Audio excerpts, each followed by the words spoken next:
Alright, as we continue on the series, today we have the Minnesota Timberwolves. The Minnesota Timberwolves were coming off a year when they went 49-33 in 2024-25 and ended up losing in the conference finals to the Oklahoma City Thunder. In the offseason, they drafted Johan Berenjay with the 17th pick. They re-signed Naz Reid on that huge contract, as well as Julius Randle, Bones Highland, and Joe Ingles. They added Johnny Chuzang, and for their losses, they lost Luka Garza, Josh Minot, and as everybody knows, Nickeil Alexander-Walker as he went to the Atlanta Hawks, a huge loss for a team that was really relying on him last season. After 2 conference finals appearances in 2 years and a rapidly developing young core, there were very high hopes for this team to potentially get over that hump and make a title run this season. This is why they had them ranked at number 5 in the preseason power rankings. Now let's get into the season. The Wolves are sitting at 16-9 after the first 25 games, and not really looking like the team that many expected them to be. Anthony Edwards definitely came out the gate playing some of his best basketball. He missed 4 games early on, but did not slow him down at all as he was still scoring with ease and at a high volume. Unfortunately for the team, it was clear that he hadn't taken that playmaking jump that the front office was hoping he would, hurting the overall point guard play of this roster. Julius Randle is another guy that was playing some of his best basketball, scoring at an incredibly high rate and putting up incredible numbers all across the board.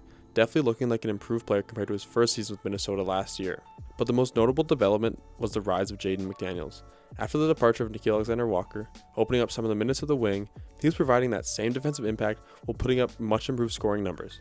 He looked way more confident as a ball handler and as a scorer. As for the rest of the core rotation, Gobert, DiVincenzo, and Reed, Gobert was still giving his incredible defensive impact each and every night.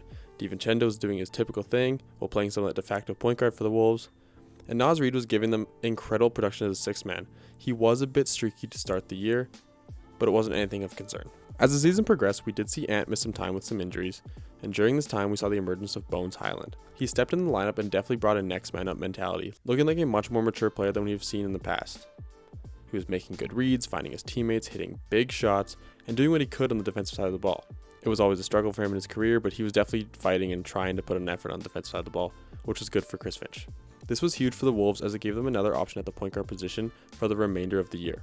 Also during this time, Naz Reid started to play a little bit more consistently, giving the Wolves lots to look forward to as the season progressed. With these 2 developments, the Wolves started stringing together wins, putting themselves in a better position as they approached the deadline. And at the deadline, they had a 32-20 record and were expected to be one of the biggest buyers for a point guard.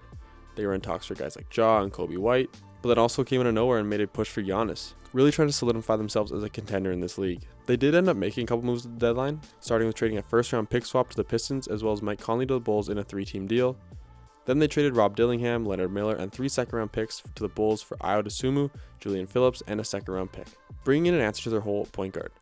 They then also re-signed Mike Conley, which did bring up a lot of discussions because how are you going to trade away a guy and he gets waived and then just bring him right back? It was kind of fishy when it happened, but nothing really came out of it. It was like a big talk on Twitter for a couple hours, but nobody really thought too much of it because Mike Conley wasn't really doing the same thing he had been in the past. He's getting older, had some injury issues, wasn't on the floor too much, so it wasn't anything too pressing. The Wolves went 17-13 in the second half of the season to finish at 49-33. This was even with Anthony Edwards missing 11 games. The team showed lots of improvement during this stretch, and the addition of Ayo Dosunmu was showing to be of tremendous help. They got hot and in rhythm at the right time as the playoffs were starting to near. They ended up drawing the Nuggets in the first round as the 6th seed.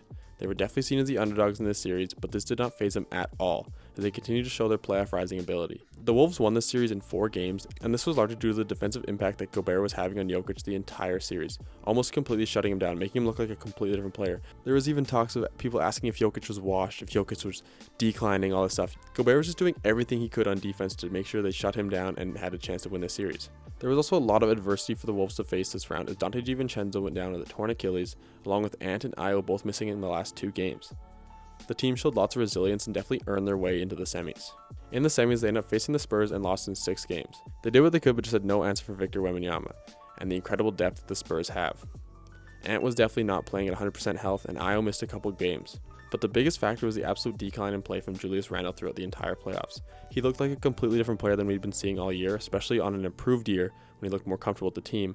Honestly hurt the team more than he helped during the whole playoffs. The Wolves season ended there in the second round, a bit of a disappointing season compared to the expectations many had for them this year, but still showed that they can compete with just about anybody in this league. Now as we look ahead, I will start with the draft. As we know, they traded a pick swap to the Pistons, so ended up getting pick 28 in the draft. And here they should definitely look to target a point guard to try and address that need sooner rather than later, especially with DiVincenzo expected to miss the entire year and no guarantee of Ayo Dosunmu being back next season. But unfortunately for them, the range they are in does not present them with many great point guard options without reaching in a second round talent.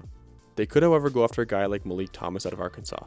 Thomas is an explosive scoring guard who combines elite shooting, deep range, and quick twitch athleticism with the ability to create offense both on and off the ball. While he's definitely known for his microwave scoring ability, he also showed promising playmaking, decision-making, and defensive potential, making him one of the most dynamic and well-rounded offensive guards in the 2026 class.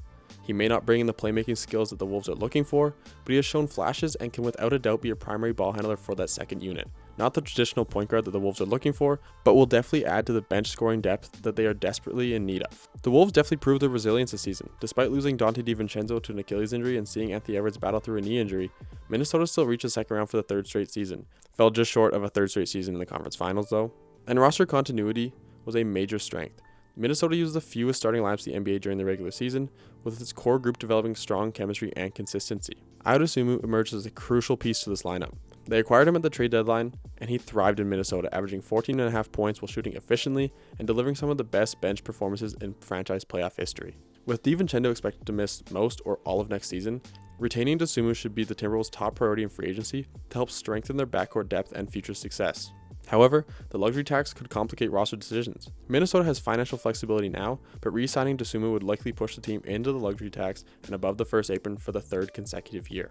The talk of trades has come up recently involving this team, and it's all about Giannis Antetokounmpo. As I mentioned earlier, the Timberwolves explored a trade for Giannis Antetokounmpo before the deadline and could definitely revisit those discussions this summer if the opportunity arises.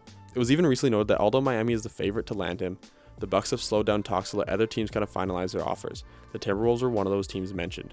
What the offer would look like still remains a mystery. I think it'd be centered around guys like Naz Reid, Terrence Shannon Jr., and a bunch of picks. Despite all that, the core remains intact. Anthony Edwards, Rudy Gobert, Julius Randle, and Jaden McDaniels are all under contract, giving Minnesota a strong foundation heading into next season. Although being under contract, Anthony Edwards may delay his extension talks because he did not meet the 65-game requirement. Edwards is expected to wait an extension and potentially position himself for a much larger supermax type of deal next offseason. Jaden McDaniels continues to increase his role as well. He elevated his scoring in the playoffs while remaining one of the team's best defenders, making him a significant future extension candidate. He's not eligible until October 1st, so it's something that the Wolves don't need to worry about just yet, but will definitely be keeping it in the back of their mind throughout the entire offseason. As for team needs as they approach the open market, it all revolves around bench playmaking and shooting. Point guard play remains a major issue in Minnesota, as they could use another lead guard who can create offense. This could be addressed with Malik Thomas, or it could be addressed with someone that they sign in free agency. They should also look to bring in pieces that can provide more shooting off the bench. But continued development from their young prospects like Terrence Shannon Jr. and Johan Berenjay are crucial to this roster's success. But to sum it all up, the Timberwolves prove they can withstand adversity and remain a contender around Anthony Edwards. But this offseason will be defined by retaining Ayo Dosunmu, managing an increasingly expensive roster, and deciding whether to make an aggressive push for Giannis Antetokounmpo, or rocking out with what they have and trying to find pieces in the draft, or cheaper options in free agency.